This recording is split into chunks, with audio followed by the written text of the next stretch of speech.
Hey guys, welcome back to Tys Creative Designs where we do all kinds of DIYs. All right, so what are we going to be making this week? We're going to be making this beautiful bracelet for Pride. And last week we made these gorgeous UV reactive earrings. So if you'd like to check that out, go ahead and look at that video. And next week's video is going to be this daisy chain. And if you're one of my shiny besties, thank you for returning. If you are not subscribed yet and you would like to be one of my shiny besties, go ahead and hit that subscribe button while we're here. I greatly appreciate you helping me keep this content going. All right, so we're going to need a tape measure, a lighter, some wax, scissors, our bead story of choice, so like whatever colors you'd like to use. In this particular case, I'm going to be using rainbow, of course, and our bead spoon, just in case we make bead soup. This is the end that we're going to be doing. We are going to be making a necklace this time. We made a bracelet to show you guys what it could look like. But I'm going to be making a necklace in this tutorial. Give me a second. I'll be right back with my bead mat. I don't want this to distract from the tutorial. All right, now we got our bead mat. This is a bead mat that I will be showing on a short how I made. So if you want to make your own bead mat, make sure to subscribe, as that way you could see my short pop up on your feed. All right, let's go.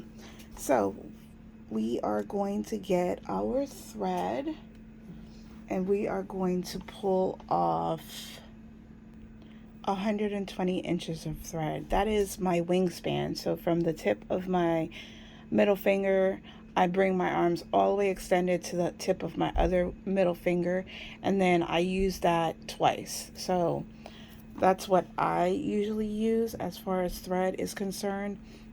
If you're not comfortable working with a large thread, I'm going to show you how to add thread to this design, just in case you do decide you want to make a necklace instead of just a bracelet. That way you can add thread as you go to that necklace, and it will be easy for you. So we're going to go ahead and do that. So in this particular setup of this necklace, it has a 3 count of color. So it's 3, 3, 3, 3. So that's what we're going to do. I'm going to show you how to make the base and then work your way up. Okay, so we're going to put 4 of our starting color, whatever that is for you, on your beading needle and bring it down to the end of your thread, and you're going to go through 2 of them, and that's what you're going to have. I can get the camera to focus.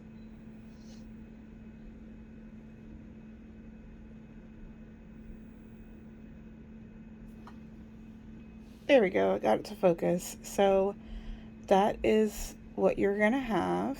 And now you're going to add 2 more of your color choice. And you're going to go through these 2 beads. And now you're going to have a 3 stack. And now you're going to go down this 2 beads so that both of your threads are exiting the same way. All right. Now you're going to add 2 more beads, and you're going to go through the beads on the end, forming another circle, making another square. Now you're going to go up those 2 beads, and now you're going to be exiting out the top like that.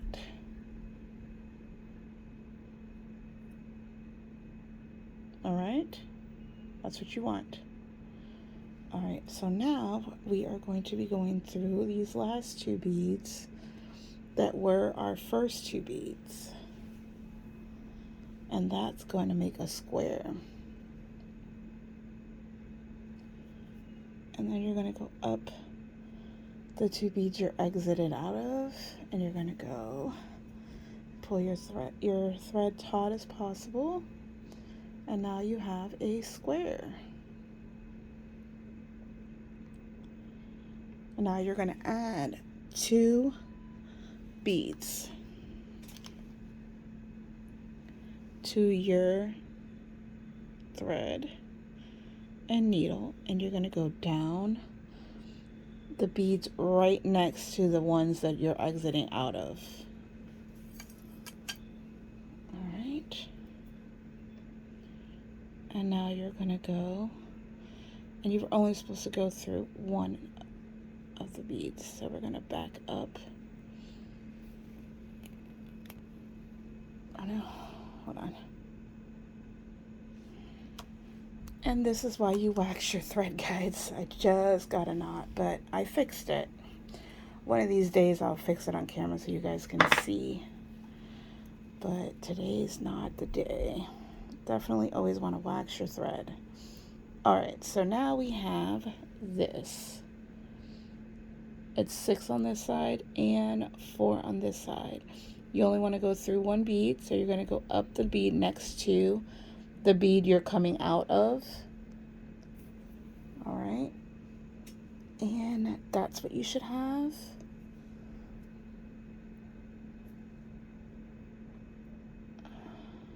Okay.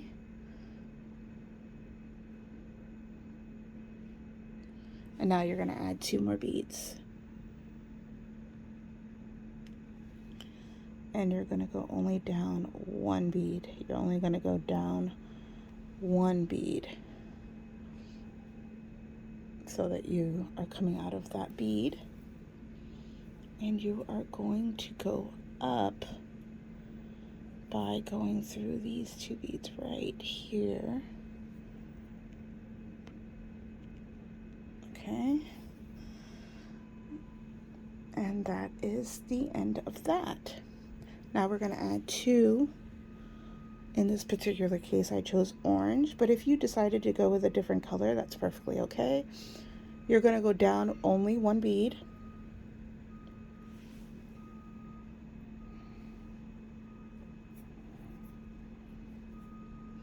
You're going to go up 1 bead, the bead that sits next to it, and then you're going to add your 2 beads.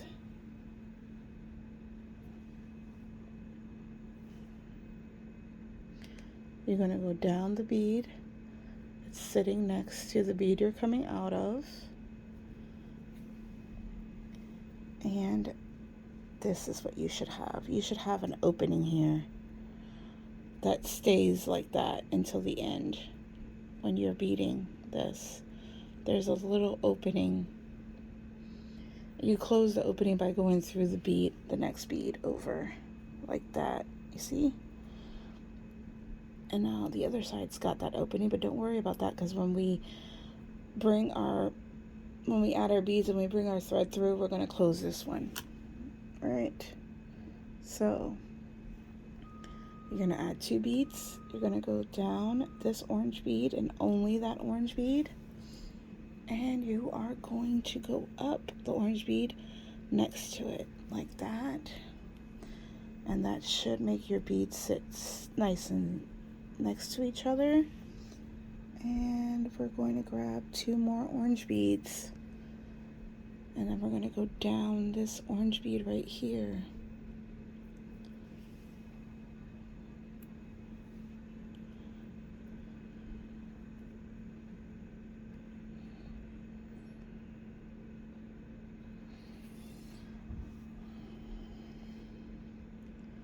Like that, like so, like that. All right, so now we have that. Now we're gonna go and grab 2 more orange. I'm doing a 3 color block on mine. You can choose whatever colors you want. If you want to just do a black and white one, do a black and white one. That's the great thing about this design. You can literally choose anything. This is also a really good necklace design for a mandala piece, like a medallion piece. if you don't have an idea of what kind of medallion piece you'd like to do, or a necklace you'd like to do for a medallion, this is really a really good option for that as well. I do flat stitching, and I will be teaching that on this channel as well. So now we have that, and we're gonna go yellow. After I've done the rainbow, I'm gonna let you guys finish, and then you will come back. So hopefully you'll have gotten it by then. And there's that. And then we're going to grab 2 yellow pieces, and we're going to go in through the bead that is next to the bead I'm coming out of. Oh, hold on. There we go. Somehow my tail got caught in the beadwork. Don't you just love when fun stuff like that happens? Alright, so now we got that. And now we need 2 yellow beads. And we're going to do like that. Alright. And then we're going to go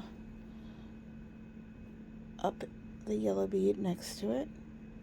Like that. And then we're going to go and grab 2 more yellow beads. And we're going to go into the next bead next to the one we're coming out of, and only go down 1 bead. We only need to go down 1 bead to catch the work. And now we're going to go up 2 beads because we added 1, of course. And now we're going to add 2 more yellow.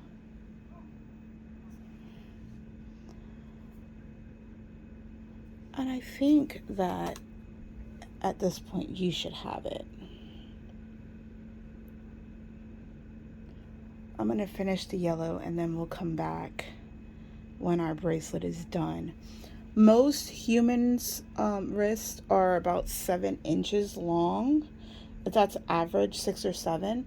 So you can do 7-inch length of this bead weave, which is called tubular herringbone. And then I'll show you how to add the ends and all that jazz here in a second. So keep on going with the color ways that you decided you want. Do about 7 inches of length, and then come back and I will show you how I finish this. Alright, so hopefully you have your bracelet all the way done, but I wanted to show you a little snafu that may happen to you and how to fix it. So you see here where my beads are all wonky? Well, I accidentally went through this bead instead of this bead. So you're just going to back out, and you're going to go in this way, like that. So you're going up the 2 beads instead of the 1, and it should fix itself. Alright, that's one snafu. Now, if you wanted to, say you wanted to cut your thread here because it's getting short or whatever, and you want to add a piece of thread, we're going to pretend like we're going to do that right now. So we're going to take our needle we're working with. That's this one. Oh, hold on. Sorry, I have my necklace that I'm working on over here as well, and it confused me for a second. Alright, so we're going to go down the bead next to the one we're working on, like this. And we're going to go down a few, so 4 it looks like here. Then we're going to go up 1. And then we're going to just tie off right here. Alright. And that's the thread we want to use for our knot. Go through it. Boom. Now we have a knot. Alright. And we are going to make sure that knot is secure by going up 1 more bead, and then we're going to make another knot, okay? Sorry, felt like I had a frog in my throat for a second. and like so, like that. And then we're gonna go up 2 beads to get back out, and we are going to cut this thread. I always make my thread really tight so that when I cut it, it bounces back into the bead and it hides like that. Okay, now we're going to pretend like we're adding a piece of thread. Well, we actually are, but you know, we didn't really need to. So what I do is I'm going to go up a few beads, say that this is the end. I go through a few beads first, like that, and then I pull the thread almost all the way through, and then I tie a knot right on the end of the thread like this. Hold on, sorry. I didn't make a loop. I didn't stop quick enough. There we go. And I'm going to go through that loop twice to make a square knot. And there we go. Now we have a knot. And we're going to take this needle all the way out. Exit the top bead. If I can get it through. It's being weird. Oh my goodness. Sorry, guys.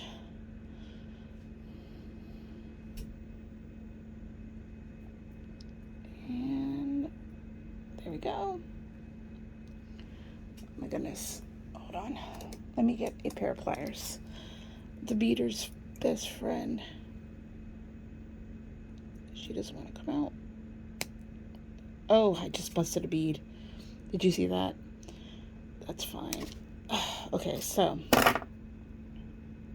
that happens sometimes, which is why I don't like adding thread, because the needle can't pass through without breaking beads. And if that happens to you, I'm so sorry. You have my deepest apologies. We're going to pretend like that bead didn't break for the sake of this tutorial. And next time we got to make sure that we don't go through the same thread area that we came down to tie it off, okay? I think that's what happened.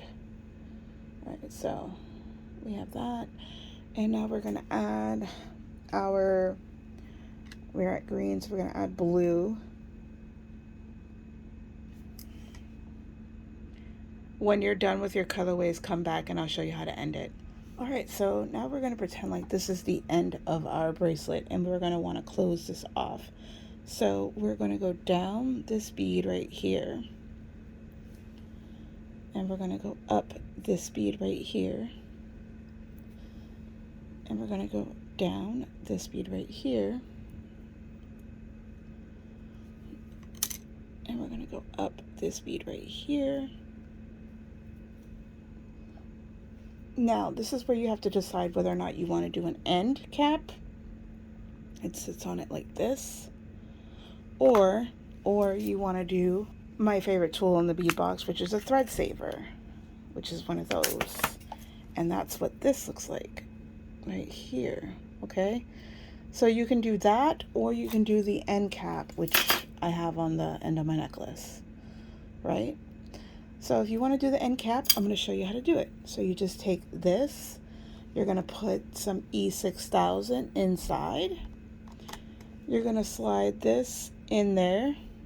You're going to press hard, and you're going to leave it somewhere for 48 hours. Do it on both sides. Then I cut the thread off after the fact, okay? Or the thread saver is really easy. You put the thread saver on your needle, you bring it all the way down to the end of your beadwork like that, and then we're going to do catty corner bead. So this bead right here is the one that we want, and we're only going to go down 2 beads like that, and then you're going to see how it sits in just a second. See how it sits catty corner? Now we're going to go up this bead. sorry, 2 beads, because we went down 2 beads. And then we're going to go down this bead right here, and we're going to go up 1 bead, and we're going to go back up this bead and through the thread saver, and we're going to go down the thread saver, and we're going to go over 1 bead. Oh, hold on, the thread is not on top of where it should be. There you go. And then we're going to go up. No, we're going to go down 1 more bead, sorry. My apologies. And then we're going to go up 1, just 1 bead. And then we're going to go up this bead.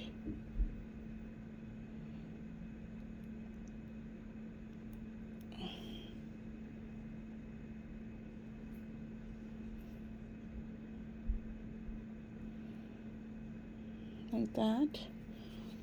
And then we're going to go back down the thread saver, and it's starting to get tight, so I'm not going to want to press it any further. I don't want to pop any beads. So once this string starts to get taut, that means that it's time to cut. We're going to go down a few more beads like that. And now we're at this green one, and we're going to pick up one of the threads inside the work, and we're going to go through. I'm going to make a knot. Hold on. So we're going to go 1, 2, and we are going to pull it tight, and then now we have a knot. Okay, perfect. And that's how you finish it with this. And then we're going to add the jump ring. I want the small one. And the lobster clasp. And if you have another pair of pliers, grab those. And this is how you close a jump ring. Wiggle it back and forth until it closes like that. And that's how you close it. And that's how you add your clasp. And then on the other side, you're going to add a jump ring and a bigger jump ring so that you can catch your lobster claw on it. As always, I hope that these tutorials help you. And if they do, please hit that like button. And if you're not already subscribed, what are you waiting for? We'd love to have you here every week. So do that. And thank you again for joining me for another Tutorial Tuesday. Love ya. Stay shiny.